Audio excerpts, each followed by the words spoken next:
4. अलौकिक ग्रंथ, इस भौतिक संसार से परे दिव्य लोकों का ज्ञान देने वाला ग्रंथ। महाराज से उनका शिष्य प्रश्न पूछ रहा है कि हे गुरुदेव जी, यह जीव हंस मोक्ष पद में कैसे पहुंचता है? मोक्ष धाम तक पहुंचने के मार्ग में बीच में कितने शून्य आकाश मंडल आते हैं और उन शून्यों के बीच में कौन कौन से लोक आते हैं? शिष्य पुनः विनती करता है कि हे महाराज, कई ज्ञानी और ध्यानी कहते हैं कि मोक्ष मार्ग में केवल एक ही बड़ा शून्य आता है, तो कई अन्य बताते हैं कि बीच में अनेक शून्य आते हैं। आप स्वयं उस परम पद का अनुभव करके और देखकर आए हैं, इसलिए आप ही मुझे मोक्ष के बीच में आने वाले सभी शून्यों का सही विवरण सुनाइए। महाराज शिष्य को उत्तर देते हुए फरमाते हैं कि मैं सभी लोगों का पूर्ण निर्णय जानता हूं और सभी शून्यों के भेद को भली भांति पहचानता हूं, परंतु मेरे इस बताए ज्ञान को वही जीव यथार्थ रूप से समझ पाएगा जिसके हृदय में मोक्ष पाने की सच्ची लगन होगी और जिसे गुरु के अनुभूत ज्ञान पर पूर्ण विश्वास होगा तथा मन में कोई संशय भ्रम नहीं होगा। सद्गुरु महाराज फरमाते हैं कि जैसी गुरु की पहुंच होगी, संत उसी लोक को प्राप्त करेंगे। मोक्ष पद के सच्चे दाता केवल पूर्ण सद्गुरु ही होते हैं। जब तक ऐसे समर्थ सद्गुरु नहीं मिलते, तब तक अन्य गुरुओं को करने से मोक्ष रूपी परम पदार्थ प्राप्त नहीं होता।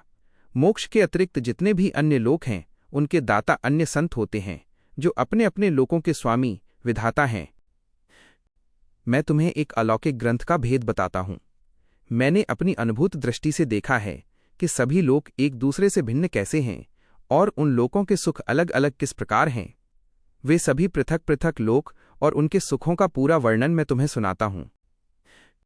जो हंस साधना के बल से करोड़ों शून्यों के बंधनों को चूर चूर कर लांघ कर आगे बढ़ जाएगा, वही अमरपुर अमर लोक को प्राप्त करेगा। उस अमरपुर के मार्ग में आने वाले करोड़ों शून्यों का विवरण और विभिन्न लोकों के सुखों का भेद मैं बताता हूं, उसे ध्यानपूर्वक सुनो। जब हंस के घट में केवल भक्ति का उदय होता है, तब उसके नख से शिख सिर तक संपूर्ण देह में निज नाम प्रकट हो जाता है। इस केवल भक्ति की साधना को केवल कोई शूरवीर संत ही कर सकता है।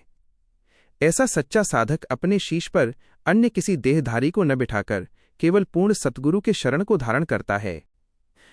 समर्थ सद्गुरु की कृपा सत्ता से हंस के घट में निजनाम जागृत होता है। सद्गुरु के मुखारविंद से राम नाम का भेद सुनते ही साधक के भीतर स्वतः राम नाम की अनवरत धुन प्रारंभ हो जाती है।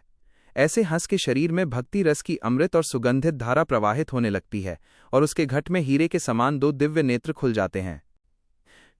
वो हरिजन साधक कंठ के शून्य में जब पहुंचता है, तो वहां 4 पंखुड़ियों का कंठ कमल 4 सूर्यों के प्रकाश के समान प्रस्फुटित दिखाई देता है। उस समय मुख तो एक ही रहता है, किंतु रसना जीभ 2 दिखाई देती हैं, एक मुख में और दूसरी कंठ कमल में, जो निरंतर राम नाम का उच्चारण करती प्रतीत होती हैं। संत कंठ कमल का उल्लंघन करके जब हृदय के शून्य में वास करते हैं, तो वहां 8 सूर्यों के प्रकाश के तुल्य 8 पंखुड़ियों का कमल दिखाई देता है। वहां प्रेम की अगाध तरंग उठती है और आत्मा पूर्णतः जागृत हो जाती है। 9 तत्वों वाली यह देह अखंड लिव सुरत लगाकर नाम का रटन करने लगती है। साधक को इस देह के भीतर ही एक अलौकिक देह और सुरत के भीतर सुरत का अनुभव होने लगता है। हृदय के आगे मध्य शून्य में 16 पंखुड़ियों का कमल झलकने लगता है, जो 16 सूर्यों और चंद्रमाओं के असीम प्रकाश से अत्यंत सुशोभित होता है। वहां से आगे बढ़कर संत नाभि कमल के शून्य घर में पधारते हैं। वहां 32 पंखुड़ियों का कमल विराजमान है, जो 32 सूर्यों के तेज से तप रहा है। वहां सुषुम्ना नाड़ी का घोर गर्जन घोर घरनाट होने लगता है, जिससे यह संपूर्ण शरीर बैराट वीणा की भांति दिव्य ध्वनि से बजने लगता है। जैसे झरने के निरंतर बहने से संपूर्ण वन तृप्त होता है, ठीक उसी प्रकार घट में उपजे शब्द के गुंजन से संपूर्ण ब्रह्मांड गूंजने लगता है। वहां से साधक गुदा घाट मूल शून्य के घर पहुंचता है, जहां 64 पंखुड़ियों के कमल में 64 सूर्य और चंद्रमा उदित दिखाई देते हैं। वहां पाताल के 7 लोग दिखाई देने लगते हैं और आगे सद्गुरु का मार्गदर्शन तथा सत्शब्द का अलौकिक प्रकाश प्रकट होता है। सद्गुरु का स्वरूप साथ में रहने के कारण साधक के मन में कहीं भी कोई संशय या भय उत्पन्न नहीं होता। सर्वत्र असीम गुरु वाणी की ध्वनि सुनाई देती रहती है। मार्ग में आने वाले सभी कपाट और ताले ये प्रगट सत्शब्द स्वयं ही खोलता चला जाता है और आगे ररंकार शब्द की अखंड ध्वनि गूंजने लगती है। इड़ा, पिंगला और सुषुम्ना ये तीनों प्राणधाराएं संत की सुरत के साथ साथ प्रवाहित होने लगती हैं।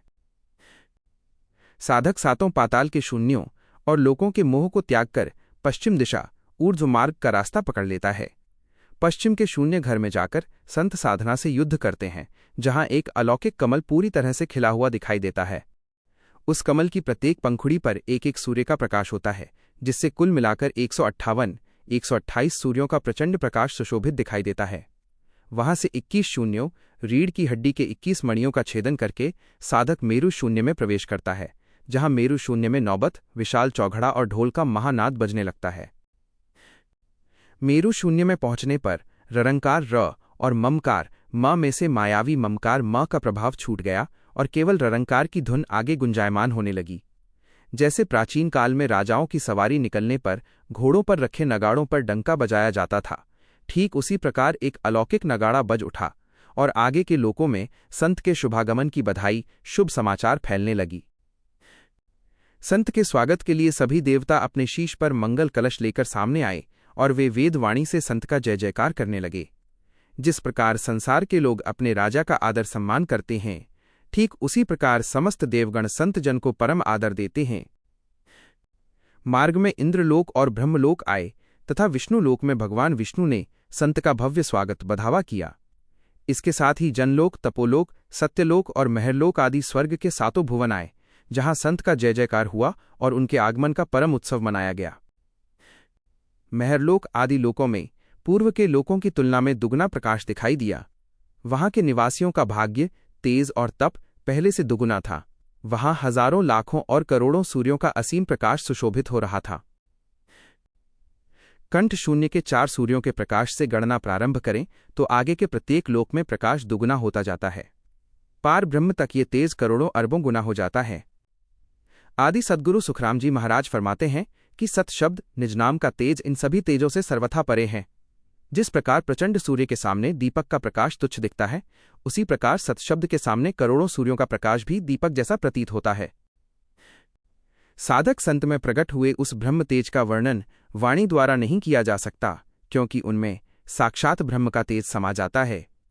जिस प्रकार सूर्य का कोई सिद्ध तपस्वी हो तो उसकी आंखों से कोई आंखें नहीं मिला सकता, ठीक उसी प्रकार माया या पारब्रह्म के लोग भी संत के इस परम तेज को सहन नहीं कर सकते। जब साधक के घट में दिव्य नेत्र खुल जाते हैं तो उनमें दिन प्रतिदिन प्रकाश बढ़ता ही जाता है। उस घट में प्रकट हुए परम दिव्य तेज के सामने माया और पारब्रह्म के अन्य किसी भी तेज की जरा सी भी तुलना नहीं की जा सकती। जैसे सूर्य का तेज त्राटक करने वाले ध्यानी की आंखों में समा जाता है और उसे पृथ्वी व आकाश स्पष्ट दिखाई देने लगते हैं, ठीक उसी प्रकार संत की दृष्टि में जब सत्स्वरूप ब्रह्म तेज समा जाता है तब उन्हें तीनों लोक और 14 भुवन का संपूर्ण जगत सूक्ष्मता से स्पष्ट दिखाई देने लगता है। जब संत सुरत के साथ त्रिवेणी, त्रिकुटी में विराजमान होते हैं तो वहां 1 लाख सूर्यों का तेज प्रकट हो जाता है। त्रिकुटी में संत के पधारने पर मंगल गान गाए जाते हैं, अनेक प्रकार के वाद्य यंत्र बजाए जाते हैं और सभी पुरियों के देवता संत के दर्शन हेतु दौड़ पड़ते हैं। वहां हीरों से जड़े चौक पर अद्भुत झगमगाहट दिखाई दी। वहां भक्ति रस की अमृत बूंदें बरस रही थीं, जो सूर्य के प्रकाश से मनमोहक ज्योतियों के समान प्रतीत हो रही थीं। वहां इड़ा और पिंगला नाड़ियां संत के चरण पखारने लगीं और सुषुम्ना नाड़ी आरती उतारने लगी। जिस प्रकार संसार में सच्चे गुरु के शिष्य अपने सद्गुरु की महिमा और शोभा बढ़ाते हैं, उसी प्रकार त्रिकुटी धाम में सभी देवता संत की पूजा अर्चना करते हैं। संत त्रिकुटी में प्राप्त होने वाले तीनों लोकों के महान सुखों को भी त्याग देते हैं और उससे आगे के 13 लोकों की ओर प्रस्थान करते हैं। सद्गुरु महाराज फरमाते हैं कि मैं तुम्हें उन आगे के 13 लोकों और उनके पृथक पृथक शून्यों का वर्णन सुनाता हूं। त्रिकुटी धाम में 5 विषयों के सुख उपलब्ध हैं। त्रिकुटी के आगे पहला महामाया का लोक आता है, जहां देवलोक के समस्त वैभव और सुख सहज प्राप्त होते हैं। महामाया के आगे दूसरा प्रकृति लोक है, जहां सभी के दिलों में केवल निष्काम प्रेम रहता है और वे उसी प्रेम सुख में मग्न रहते हैं। प्रकृति के आगे तीसरा ज्योति लोक है, जहां ज्योतियों के अनेक प्रकार के सुखों का आनंद लिया जाता है। उसके आगे चौथा अजर लोक है, जहां अलख शब्द का अखंड गुंजन होता है। 5वां आनंद लोक है, जहां परमनाथ की गूंज होती है, जो निवासियों को अत्यंत प्रिय लगती है। इसके आगे छठा वज्र लोक आता है, जहां ब्रह्म का साक्षात्कार होता है और चैतन्य का रस प्राप्त होता है। 7वां इखर लोक है, जहां सहज ही समाधि लग जाती है और समाधि सुख प्राप्त होता है। 8वां अनहद लोक है, जिसका द्वार संत अपने सत्शब्द के प्रभाव से खोलकर उसमें प्रवेश करते हैं। 9वां एक निरंजन लोक है और उसके आगे 10वां निराकार लोक आता है। इस निराकार लोक में करोड़ों सूर्यों का अत्यंत प्रचंड तेज चमकता है। इस लोक में पहुंचकर साधक का 9 तत्वों वाला लिंग शरीर, सूक्ष्म देह, सदा के लिए गलकर नष्ट हो जाता है। 9 तत्वों का सूक्ष्म लिंग शरीर नष्ट होते ही जीव केवल सुरत रूपी काया से आगे बढ़ता है। आगे 11वां शिवलोक आता है। जिस प्रकार समुद्र में जल की एक बूंद मिलकर एक हो जाती है, ठीक उसी प्रकार सुरत रूपी काया शिव ब्रह्म में लीन हो जाती है। शिव ब्रह्म में जीव और शिव एकाकार हो जाते हैं, जहां सुषुप्ति गहरी नींद के समान शांत सुख मिलता है। परंतु जब सृजनहार की सृष्टि रचना की इच्छा होती है, तब वह जीव पुनः मायावी संसार में जन्म लेता है और अपने पूर्व जन्मों के कर्मों के अनुसार सुख दुख के भोग भुगतता है। जैसे ग्रीष्म ऋतु में वनस्पतियों के बीज मिट्टी में मिल जाते हैं और ढूंढने पर नहीं मिलते, किंतु वर्षा ऋतु का जल पाते ही वे अपने अपने स्वरूप में पुनः अंकुरित हो जाते हैं, ठीक उसी प्रकार जीव भी सृष्टि चक्र में पुनः जन्म लेते हैं। सद्गुरु सुखराम जी महाराज फरमाते हैं कि शिव ब्रह्म का उल्लंघन कर जब मैं 12वें महाशून्य में पहुंचा, तो वहां करोड़ों पंखुड़ियों के कमल में करोड़ों सूर्यों का प्रकाश उदित दिखाई दिया। वहां अमृत के भरे हुए कुंड हैं, जहां सभी संत उस अमृत का पान करते हैं और उसी से स्नान करते हैं। उस अमृत पान और स्नान से काया पूर्णतः दिव्य रूप धारण कर लेती है। निराकारी लोक से जो सुरत रूपी काया यहां तक आई थी, संत उस सुरत काया को भी यहीं त्याग देते हैं और परम दिव्य रूप काया धारण करके आगे बढ़ते हैं। वहां अमृत की बूंदों के कण झड़ने लगते हैं और अमूल्य हीरों की वर्षा होने लगती है। इस प्रकार साधक हंस 12वें शून्य सागर के पावन तट पर जाकर विश्राम पूर्वक बैठ जाता है। इस शून्य सागर के आगे 13वां पार ब्रह्म का लोक स्थित है। आदि सद्गुरु सुखराम जी महाराज फरमाते हैं कि जब हंस इस पार ब्रह्म लोक को भी लांघ जाता है, तब वो पूर्ण रूप से परम मोक्ष अमरलोक को प्राप्त करता है। उस परम पद में जिंग शब्द की अनहद धुन गुंजायमान हो रही है और अपार ज्योतियों की अलौकिक झिलमिलाहट हो रही है। इस प्रकार सभी शून्यों और मंडलों को पार करके साधक हंस घट के 10वें द्वार पर आ पहुंचता है। 10वें द्वार 10वें द्वार में सुरत के पहुंचते ही परम समाधि की अवस्था सिद्ध हो जाती है।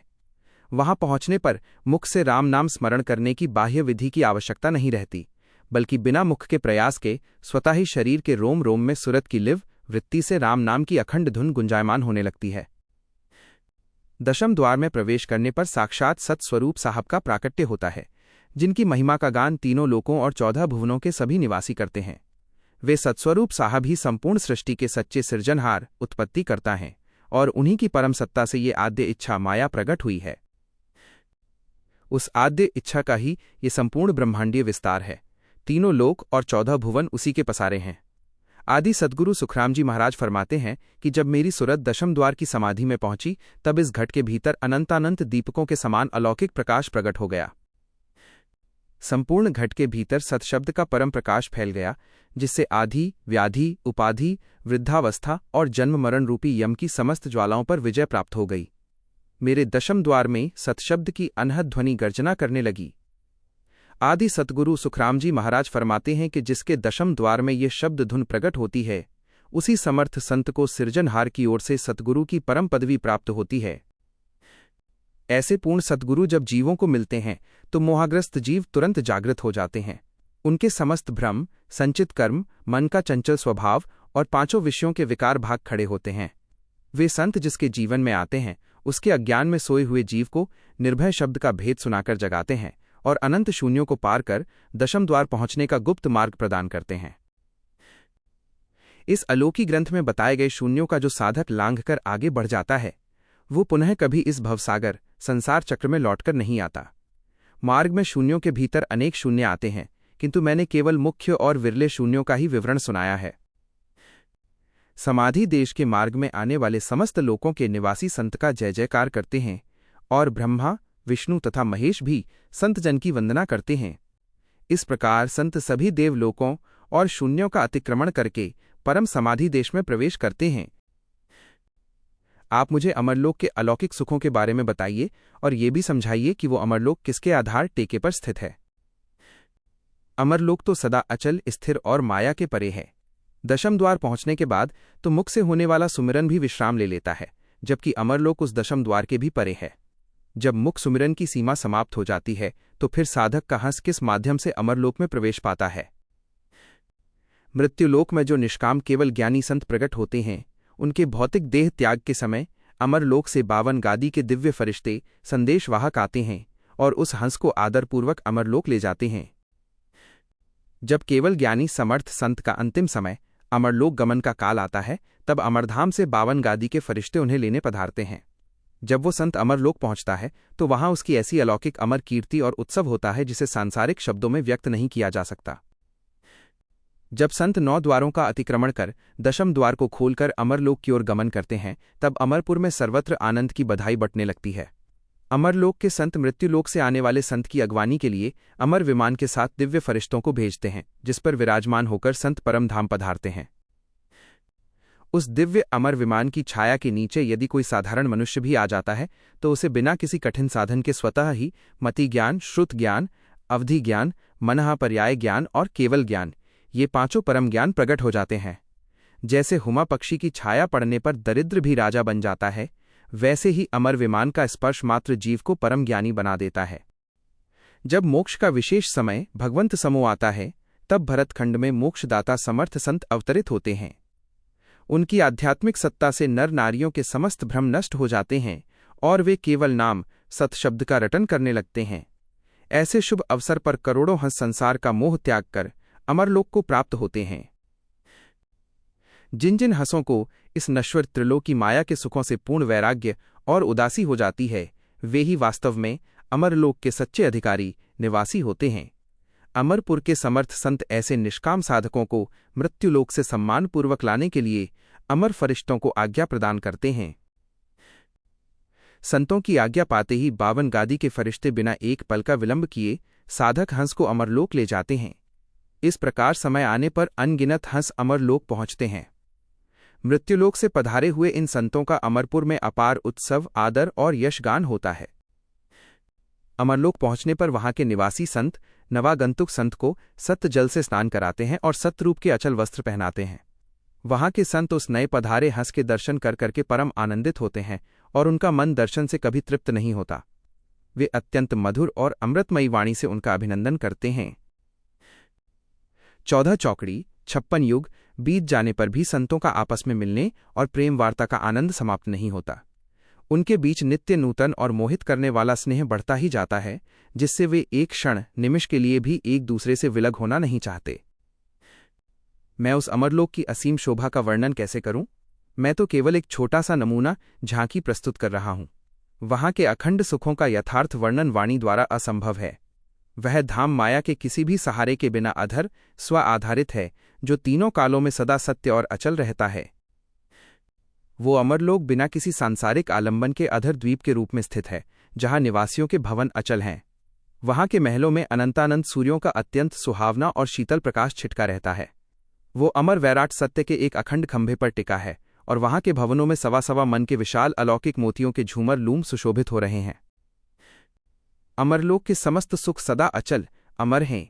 वहां की माया, रहने के भवन और संतों की काया, ये सभी अमर हैं।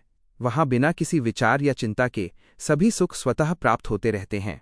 वहां पहुंचे हुए संतों की अवस्था सदा अमर रहती है। वे सर्वदा दिव्य युवा रूप में ही विराजमान रहते हैं। मृत्युलोक के जीवों की भांति कभी वृद्ध नहीं होते। उस परम धाम में सुख और संपदा बिना इच्छा या चिंतन किए ही स्वयं उपस्थित हो जाते हैं, जबकि दुख और दरिद्रता चाहने पर भी वहां प्राप्त नहीं होते। अमर धाम में समस्त अलौकिक भोग सर्वदा हाजिर रहते हैं। वहां के निवासी संत नर नारी स्वरूप पूर्णतः निश्चल, अचल और निष्काम निहकामी स्वभाव वाले हैं। जैसे इस मृत्युलोक में कोई वंध्या बांझ स्त्री संतान की इच्छा न रखकर संतति चक्र से विरक्त रहती है, ठीक उसी प्रकार अमरलोक के संत स्वाभाविक रूप से जन्म मरण के बंधन से सर्वथा मुक्त और निश्चल होते हैं। वहां अनंत प्रकार की अलौकिक वस्तुएं और सामग्रियां हैं, जिनकी कोई सीमा नहीं है। संसार में केवल अष्ट सिद्धियां और नवनिधियां गाई जाती हैं, किंतु अमरपुर में अनंत रिद्धि सिद्धियों के अक्षय भंडार भरे पड़े हैं। अमरलोक में कोई भी संत यह भाव नहीं रखता कि ये वस्तु मेरी है या ये वस्तु पराई है। वहां जिसे जिस वस्तु की आवश्यकता होती है, वो अक्षय भंडारों से उसे निष्काम भाव से ग्रहण कर लेता है। वहां के सभी हंस सर्वदा निष्पाप बालक के समान निर्मल स्वभाव वाले हैं। उनका न तो कोई शत्रु है और न ही कोई सांसारिक मित्र या प्रिय अप्रिय का भेद।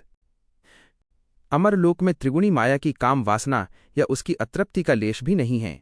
वहाँ काम और सांसारिक कल्याण जैसी अपूर्णताओं की आवश्यकता ही नहीं पड़ती।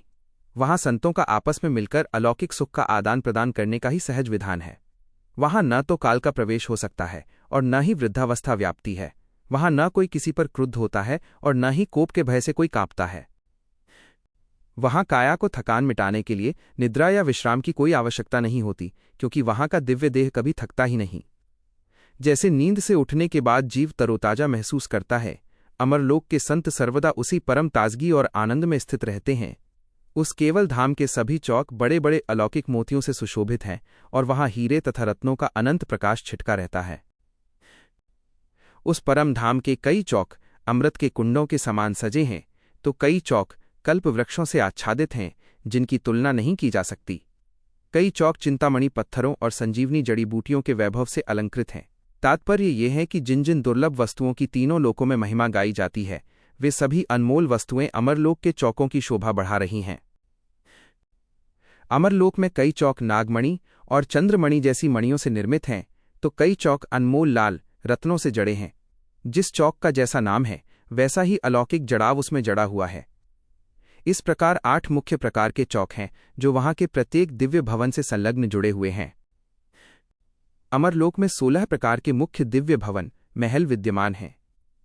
आदि सद्गुरु सुखरामजी महाराज फरमाते हैं कि मैं उन 16 भवनों का विवरण सुनाता हूं। कुछ हीर भवन है, कुछ मणि भवन, कुछ मोती भवन, कुछ रत्न भवन, कुछ पद्मनग भवन और कुछ लाल भवन के रूप में सुशोभित हैं। उस अलौकिक धाम में कई भवन कल्प वृक्षों से आच्छादित हैं, कई अमृत धारा से परिपूर्ण हैं, तो कई चिंतामणि और संजीवनी स्वरूप के हैं। इसके अतिरिक्त कई ध्यान भवन, कई ज्ञान भवन, कई सुखधारा भवन और कई समता भवन हैं, जो भांति भांति के दिव्य आनंद प्रदान करते हैं। वहाँ कई भवन प्रेम के फव्वारों से सुशोभित हैं, तो कई आनंद भवन के नाम से जाने जाते हैं। इस प्रकार भिन्न भिन्न नामों और गुणों वाले भवन वहाँ स्थित हैं। अमरलोक के संत इन सभी पृथक पृथक भवनों में निरंतर दिव्य लीला और विलास करते हैं। महाराज फरमाते हैं कि अब मैं वहाँ के हंसों के काया रूप का वर्णन सुनाता हूँ। अमरलोक के हंसों के एक एक रोम छिद्र से 100 लाख करोड़ों सूर्यों का अलौकिक प्रकाश उदित होता है।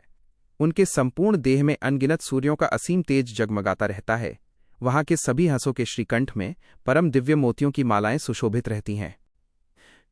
वो अलौकिक वैराट अमरलोक असीम और अगम्य गेबी अदृश्य दिव्य ध्वनियों से निरंतर गूंजता रहता है। वहाँ के प्रत्येक भवन में परम प्रकाश छिटका हुआ है और सभी संतों का स्वरूप अत्यंत तेजस्वी एवं दीप्तिमान हो रहा है। अमरलोक के हंसों का स्वरूप परम दिव्य है और उनका मुखारविंद अत्यंत ओजस्वी एवं कांतिमान है। उनके मुखमंडल से निरंतर निर्मल ब्रह्म तेज नूर बरसता रहता है। आदि सतगुरु सुखरामजी महाराज फरमाते हैं कि उनके नख से शिख तक करोड़ों सूर्यों का परम प्रकाश उदित दिखाई देता है। उन अलौकिक भवनों में ऐसी पारदर्शी और झलमलाती आभा रहती है कि भवन के अंदर और बाहर का दृश्य एक समान स्पष्ट दिखाई देता है। आदि सतगुरु सुखरामजी महाराज फरमाते हैं कि जैसे विवाह के पावन अवसर पर दूल्हा दुल्हन मौर मुकुट बांधकर सजते हैं, वैसे ही अमरलोक के सभी हंस सर्वदा दूल्हे के समान दिव्य रूप में सजे धजे रहते हैं। उन संतों के वस्त्र सर्वदा अमर और नित्य नूतन रहते हैं। उन दिव्य परिधानों में से निरंतर अलौकिक सुगंध की तरंगें निकलती रहती हैं। उनके भीतर से सदा प्रेम के निर्मल झरने बहते हैं और जब वे सहज मुस्कुराते हैं तो मानो उनके मुखारविंद से अमूल्य हीरे छिटकने लगते हैं। अमरलोक में संतों के सन्मुख अनंत प्रकार के सुख करबद्ध खड़े रहते हैं और संत अनगिनत दिव्य लीला विलास करते रहते हैं। वहाँ अनंत संत जन परम आनंदमयी क्रीड़ाएं करते हैं। वह अलौकिक धाम काल के भय से सर्वथा मुक्त निर्भय है और मृत्युलोक की तरह कभी मिटने वाला नहीं, बल्कि सदा स्थिर निश्चल रहने वाला है। अमरलोक में प्रत्येक भवन घर घर में नित्य नूतन आनंद के उत्सव मनाए जाते हैं और घर घर में मंगलगान होते हैं। वहाँ प्रत्येक भवन के द्वार पर समस्त इच्छाओं को पूर्ण करने वाले कल्पवृक्ष और कामधेनु निवास करते हैं। वहाँ अमरता प्रदान करने वाले अनगिनत दिव्य फल और अमृत की धाराएं बहती हैं तथा अनेक अनुपम वस्तुएं उपलब्ध हैं। वहाँ के संत अमृत रूपी कुएं कुंड में स्नान करते हैं, जिससे उनकी काया का सौंदर्य और स्वरूप दिन प्रतिदिन नित्य नूतन होकर बढ़ता ही जाता है। वहाँ के प्रत्येक भवन में अलौकिक राग रागिनियों की मधुर गूंज होती रहती है और आनंददायी अनहद वायु प्रवाहित होती रहती है। आदि सतगुरु सुखराम जी महाराज फरमाते हैं कि जैसे संसार में विवाह के पावन अवसर पर सर्वत्र उल्लास छाया रहता है, वैसे ही अमरलोक में सर्वदा परम हर्ष और आनंद का वातावरण बना रहता है। इस मृत्युलोक में समर्थ संतों की टकसाल परंपरा अवतरित होती रहती है, जहां से जीव राम नाम की साधना द्वारा अलौकिक अमरलोक को प्राप्त होते हैं। आदि सतगुरु सुखराम जी महाराज फरमाते हैं कि अमरलोक में पहुंचने वाले संत इस भवसागर और काल के चक्र को सदा के लिए जीत लेते हैं। वहां की माया अमर है, वहां का सुख अमर है और वो परम मोक्ष धाम भी सदा सदा के लिए अमर है। आदि सतगुरु सुखराम जी महाराज फरमाते हैं कि ये अचल मोक्ष मार्ग हमने निरंतर राम नाम सतशब्द का सुमिरन और रटन करके स्वयं प्रत्यक्ष अनुभव किया और प्राप्त किया है। वह परम सतलोक सर्वथा अधर है, यानी उसे स्थित रहने के लिए त्रिगुणी माया या किसी भी भौतिक वस्तु के सहारे टेके की आवश्यकता नहीं है। वहां की भूमि भी अधर ही है। जैसे मनुष्य अपनी हथेली को फैलाता है तो वह बिना किसी सहारे के अधर रहती है, ठीक उसी प्रकार वो अलौकिक अमरलोक देखने पर हथेली के समान बिना किसी सांसारिक आधार के अपने स्व आधार पर अचल दिखाई देता है। महाराज अपने परम गुरु बिरमदास जी महाराज के चरणों में बारंबार नम्र प्रणाम और प्रार्थना करते हैं। महाराज फरमाते हैं कि गुरुदेव बिरमदास जी की असीम कृपा और प्रताप से ही हमें ये परम निजनाम और अमरधाम प्राप्त हुआ है, अन्यथा हम काल के जाल में उलझकर मृत्युलोक में बार बार जन्म मरण के भीषण दुखों को भोगते ही रहते। सद्गुरु बिरमदास जी महाराज कालचक्र में फंसे और असहाय निराधार जीवों को मोक्ष दिलाने के लिए एकमात्र सच्चे आधार सहारा हैं। उन्होंने दुखी जीवों का कल्याण करने और उन्हें काल के अत्याचारों से मुक्त कराने के लिए ही ये देह धारण की है। वास्तव में वे स्वयं साक्षात सृजनहार, सृष्टि के रचयिता परमात्मा के ही स्वरूप हैं। आदि सद्गुरु सुखराम जी महाराज फरमाते हैं कि उनके अनंत अलौकिक गुणों का वर्णन मैं कहाँ तक करूं। मेरे पास तो केवल एक मुख है और उसमें एक ही जीभ है, जबकि उनके गुणों की महिमा अपरंपार है, जिसकी कोई सीमा नहीं पाई जा सकती। वे समर्थ सद्गुरु बिरमदास जी महाराज साक्षात साहब के अवतार बनकर इस मृत्युलोक में अवतरित हुए और कालचक्र से मुक्ति पाने के लिए व्याकुल जीवों के परम आधार बन गए।